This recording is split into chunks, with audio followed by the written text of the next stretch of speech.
लेकिन Donald Trump आज जो कर रहे हैं वो है कैलकुलेटेड इनसैनिटी।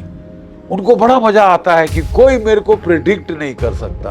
जैसे ही इनकी पागल सी स्पीच खत्म हुई तो तेल की कीमतें $100 के नीचे पहुंच गई थी, $112 प्रति बैरल पहुंच गई। आपने दुनिया की इकोनॉमी की सब सत्यानाश कर दिया।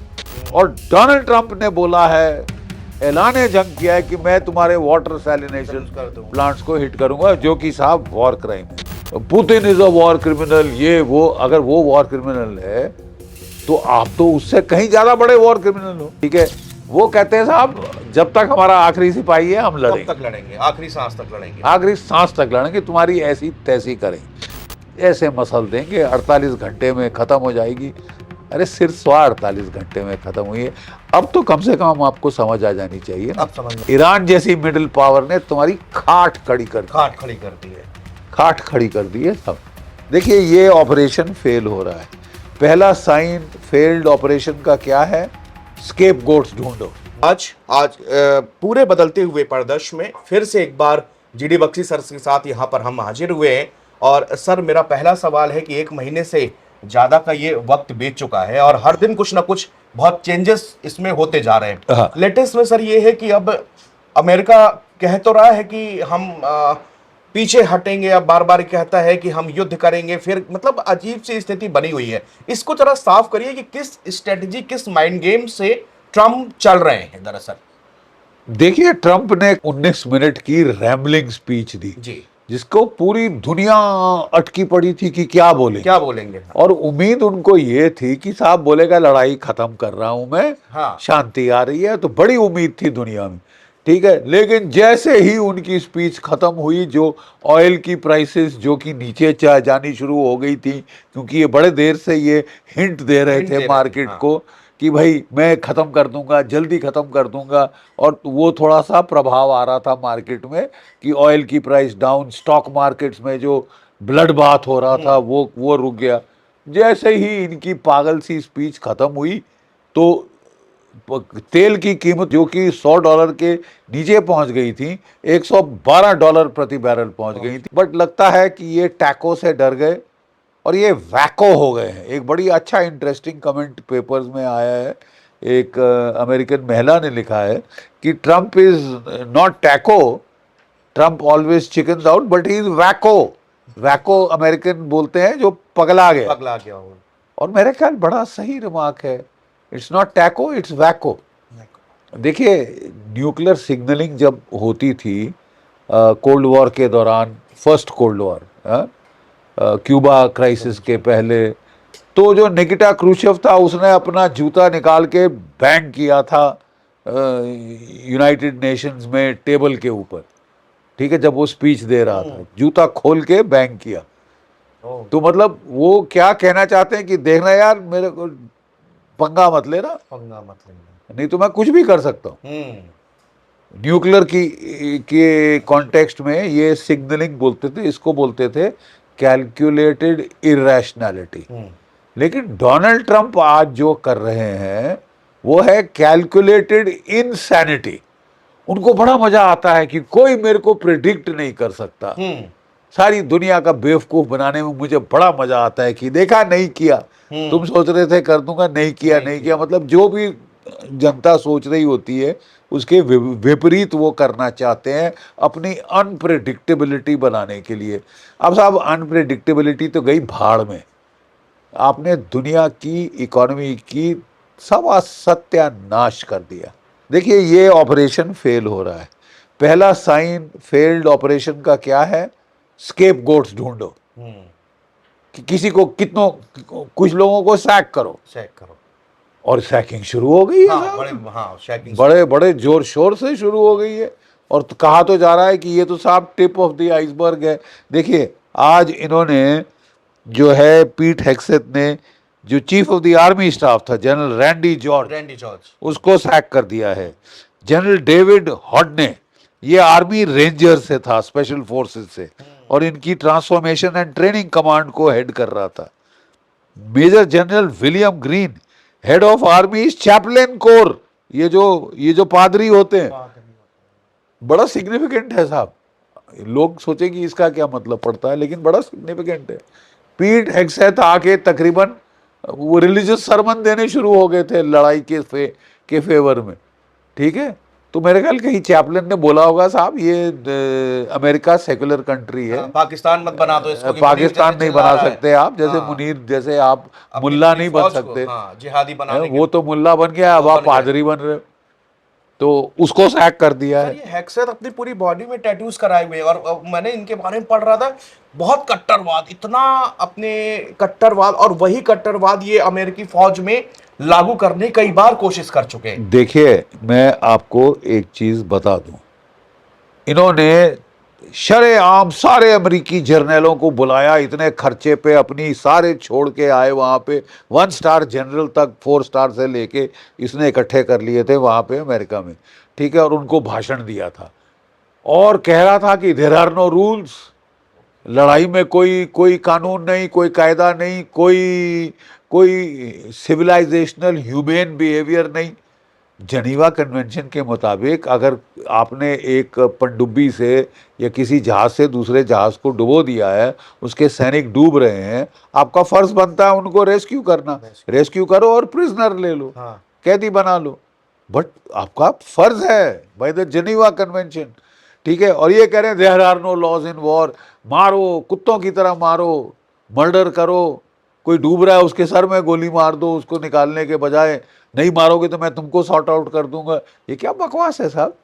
जहां तक मुझे मालूम है, अमेरिका का डिपार्टमेंट ऑफ डिफेंस की एक पूरा लॉ ऑफ वॉर पब्लिकेशन है, और उसका पैरा 17.9.2 मैं कोट कर रहा हूं, ठीक है। वो कहता है कि objects indispensable for survival of civilian population, जैसा कि पानी, आप उसको नहीं हिट कर सकते। आप डिसैलिनेशन प्लांट को हिट करना वॉर क्राइम है। और डोनाल्ड ट्रंप ने बोला है, ऐलान जंग किया है कि मैं तुम्हारे वाटर सैलिनेशन कर दूंगा। प्लांट्स को हिट करूंगा, जो कि साहब वॉर क्राइम है। अभी तक हम सुन रहे थे बूछा बूछा बूछा, यूक्रेन में हाँ। 42 लाश मिली, Putin is a war criminal, ये वो। अगर वो वॉर क्रिमिनल है तो आप तो उससे कहीं ज्यादा बड़े वॉर क्रिमिनल हो। 168 छोटी लड़कियां मार डाली हैं आपने, उसके बाद 20 बच्चे और मारे हैं, तो बच्चों से आपको क्या है? I haven't understood this murdering children. You see, वो उनको मार के कौन सा तुम जीत रहे किसी होगे? भी आप हारोगे साहब अगर आप ऐसा करोगे। देखिए, भारतीय सभ्यता में वो कहते हैं लड़ाई में एक धर्म होता है। धर्म को मतलब मजहब नहीं है, धर्म का मतलब राइटियसनेस, कि भाई सही चीज जो करता है पलड़ा उसका लड़ाई में भारी हो जाता है। और इनका पलड़ा देखिए, इतनी बड़ी पावर है, एक मिडिल टायर पावर को 35 दिन हो गए ये सॉर्ट आउट नहीं कर सके। बकवास जितना मर्जी कर लें, क्लेम जितने मर्जी कर लें, अपने मियाँ मिट्ठू बन रहे हैं, हम ही अपने हम मियाँ मिट्ठू बस बन रहे हैं कि भाई मैंने ये कर दिया, मैंने वो उड़ा कर दिया इसको, फाड़ दिया, सर हाँ। फाड़ दिया, सर तोड़ दिया, ये कर दिया, वो कर दिया, मर्डर करे जा रहे हैं कमांडर पे कमांडर, ठीक है। वो कहते हैं साहब जब तक हमारा आखिरी सिपाही है हम तब लड़ेंगे, तक लड़ेंगे, आखिरी सांस तक लड़ेंगे। आखिरी सांस तक लड़ेंगे, तुम्हारी ऐसी तैसी करेंगे। साहब ये लड़ाई हूड़मती पागलपने में, बगैर सोचे समझे, बगैर कोई स्ट्रैटेजी बनाए, बगैर कोई एग्जिट प्लान स्ट्रैटेजी बनाए लॉन्च कर दी। लड़ाई पहले कर दो फिर देखी जाएगी। अरे ऐसे मसल देंगे 48 घंटे में ख़त्म हो जाएगी। अरे सिर्फ 48 घंटे में ख़त्म हुई है। अब तो कम से कम आपको समझ आ जानी चाहिए ना। अब समझ में आ जाना लेकिन चाहिए। अब साहब जब अमेरिका के अंदर ये विरोध शुरू हो गया है, अगर इन जर्नलों को सैक किया है, इसका मतलब उन्होंने अपोज किया होगा यूज ऑफ ग्राउंड फोर्सेस। एक तो रेंजर का है, स्पेशल फोर्सेस को उसने बोला होगा कि मराओ मत, बड़ी हाई क्वालिटी मैन पावर है, ऐसी चवन्नी में जाने मत फेंको। कि क्या व्हाट इज योर ऑब्जेक्टिव, करना क्या चाहते हो वो तो बता दो। वो तो अभी तक दुनिया को आप बता नहीं पाए, हर रोज कोई बदली होता है ऑब्जेक्टिव है। और अब अपने आप को ये ऑफ रैम्प कहते हैं, 2-3 हफ्ते और मारूंगा, 2-3 हफ्ते लड़ाई और चलेगी। नेतन्याहू साहब कह रहे हैं अभी तो हम आधे रास्ते पहुंचे, अभी आधे रास्ते पहुंचे, अभी तो 1-1.5 महीना और चलनी है। तो आप समझते हैं दुनिया डर के मारे थर थर थर थर थर कांपेगी। दुनिया ने तुम्हारा देख ली है असलियत। ईरान जैसी मिडिल पावर ने तुम्हारी खाट खड़ी कर दी, खाट खड़ी कर दी है। खाट खड़ी कर दी है सब। दो टूक शब्दों में ये दोनों बड़ी पावर्स की मिलके जो कि गुरूर में थे साहब। और माफ कीजिए, ईरान की फौजें बहुत प्रोफेशनल, बहुत some of the best military in the world. उनकी Mossad is one of the best intelligence agencies in the world. मैं हैरान हूं वो इतना बड़ा मिसकैलकुलेशन कैसे कर पाए मोसाद? कैसे कर दिया साहब, मुझे नहीं समझ आया। लेकिन साहब ऐसा एक किसी प्रोफेशनल फौज में जिम्मेवारी होती है साहब, जिम्मेवारी आपको एक्सेप्ट करनी पड़ेगी इसकी, ठीक है। और मेरी तो उम्मीद है कि ख़त्म हो, बिकॉज प्रॉब्लम यह है कि Israel life and death struggle में लॉक हो गया है, Iran life and death struggle में लॉक हो गया है। ऐसी लड़ाई को रोकना बड़ा मुश्किल होता है जब तक कि दोनों साइड ख़त्म ना हो जाए, ख़त्म ना हो जाए, ठीक है। और अमेरिका तो शायद बीच में छोड़ के भाग लेगा कि वो कह रहा है कि स्टेट ऑफ हॉर्मूज मेरा जिम्मा नहीं है, तुम करो स्टेट ऑफ हॉर्मूज, हाँ तुम देखो अपना, तुम खोलो जिसको चाहिए वो अपना शिप वहां से जिसको तेल चाहिए वहां से वो स्टेट ऑफ हॉर्मूज खोल ले। आपने बंद क्यों करी? बंद क्यों करी? आपके हमला करने के पहले वो खुली थी, हाँ। शरेआम तेल दुनिया ले रही पूरी थी। दुनिया से जा रहा। रूस का तेल तुम बंद करो, ईरान का तेल तुम बंद करो, गल्फ का ऑयल आप सड़वा दो, जलवा दो, लड़ाई कर करके वहां पे फूक गई, बंद पड़ गई, फूक गई वहां की रिफाइनरी। 5 साल आपको कतर से नेचुरल गैस नहीं मिलेगी, जहां से 45% भारत की नेचुरल गैस। बता। तो देखिए, हमको पहले अपना सोचना है, अपने देश का हित देखना है कि डोनाल्ड ट्रंप बहुत महान है, एक तबका है जो समझता है, वो उनकी गुणगान करते जाए, चाटुकारिता करते जाए। हम परेशान हो गए साहब, भारतवर्ष का उन्होंने ये युद्ध बेमायने बेवजह का युद्ध करके अच्छा खासा नुकसान किया। जो इकोनॉमी चढ़ी जा रही थी, चढ़दी कला थी जिसको बोलते हैं ना पंजाबी में, उसकी ऐसी तैसी करने पे आप तुल गए हो। अब वो तो साहब उनका तो कुछ समझ आता नहीं, 50% टैरिफ हम पे लगाया था, जितना नुकसान कर सकते थे करा था। वो टैरिफ का नुकसान जो था वो कोई 0.5 से 0.1% ऑफ द जीडीपी हो रहा था। ये तो 2% जीडीपी का नुकसान करा दिया है ये पागल युद्ध करके।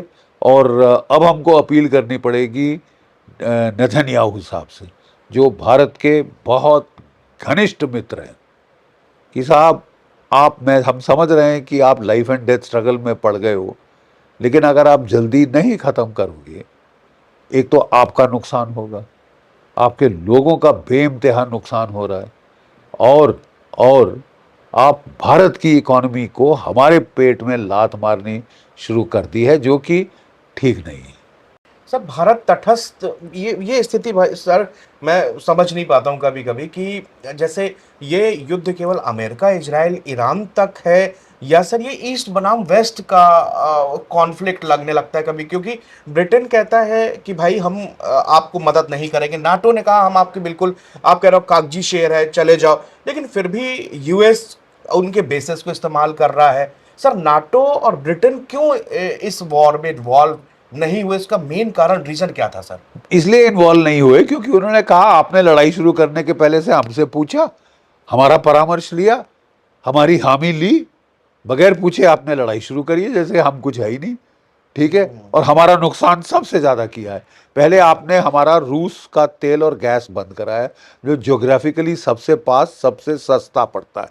यूरोप की इकोनॉमी की खुशहाली का जो दारोमदार था वो cheap Russian oil and gas पे मुनस्सर था।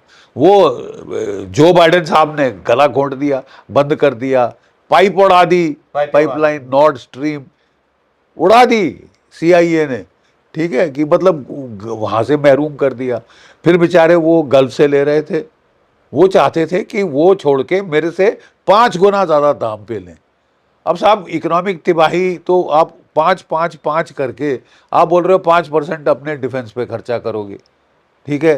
तो वो बेचारे ठीक है साहब 5% ज़्यादा महंगा तेल गैस मेरे से लोगे। उन्होंने कहा नहीं साहब ये गल्फ नज़दीक है, सस्ता पड़ता है, यहाँ से लेंगे। तो गल्फ में तबाही कर दी, 22% तेल जो निकलता था गल्फ से वो आपने ऑयल मार्केट से हटा दिया। और 1-2 महीने के लिए नहीं, ये तो 6-7-8 महीने चलेगा साहब। लड़ाई बंद भी हो जाए तो ये ऑयल की किल्लत चलेगी और ऊंचे दाम चलेंगे। मैं पहले दिन से कह रहा हूं कि ये 21वीं सदी का निर्णायक युद्ध होगा। ये फैसला करेगा कि क्या डोनाल्ड ट्रंप अपनी दादागिरी से दुनिया को वापस धकेल सकते हैं यूनिपोलैरिटी के युग में, या दुनिया multipolar world order clear cut उभर जाएगा। मुझे तो क्लियर कट वर्ल्ड ऑर्डर दिख रहा है। अमेरिका का डिक्लाइन डोनाल्ड ट्रंप साहब ने शुरू किया है। उन्होंने अमेरिकन मिलिट्री रेपुटेशन को बहुत ठेस पहुंचाई है, अनवारंटेड, ओवर यूज करके, ओवर स्ट्रेच करके, और अब वो एक एम्पायर इन डिक्लाइन है। जितना वो पेट्रो डॉलर को बचा रहे थे, उतना उन्होंने पेट्रो डॉलर को नुकसान कर दिया। और मेरा ख्याल अब मल्टीपोलैरिटी आना बिल्कुल आ गया है, उसे कोई रोक नहीं सकता। Let me go to that extent. Multipolarity को अब कोई ताकत रोक नहीं सकती, वो आ चुकी है। रशिया, चीन, नॉर्थ कोरिया ने मिलकर ईरान की मदद करी। हाँ। और ईरान उस मदद के बूते, अपनी हिम्मत शुजात के बूते, अमेरिका जैसी सुपर पावर ईरान जैसी रीजनल सुपर पावर के बरखिलाफ बड़ी हिम्मत से खड़ा हुआ है। और दाद देनी पड़ेगी कि उन्होंने अच्छा खासा नुकसान पहुंचाया है इजराइल को, अमेरिका को, गल्फ के देशों को। खुद भी उसकी बहुत नुकसान और तबाही हुई है, बहुत नुकसान हुआ है, लेकिन उनमें बर्दाश्त का मादा बहुत है। ये कहना कि उन्होंने घुटने टेक दिए हैं सरासर झूठ है, झूठ। और फरेब से आप ज़्यादा देर चल नहीं सकते। जो डोनाल्ड ट्रंप भी जितना मर्जी झूठ बोल ले, वो यथार्थ को बदल नहीं सकते। जय भारत, जय हिंद।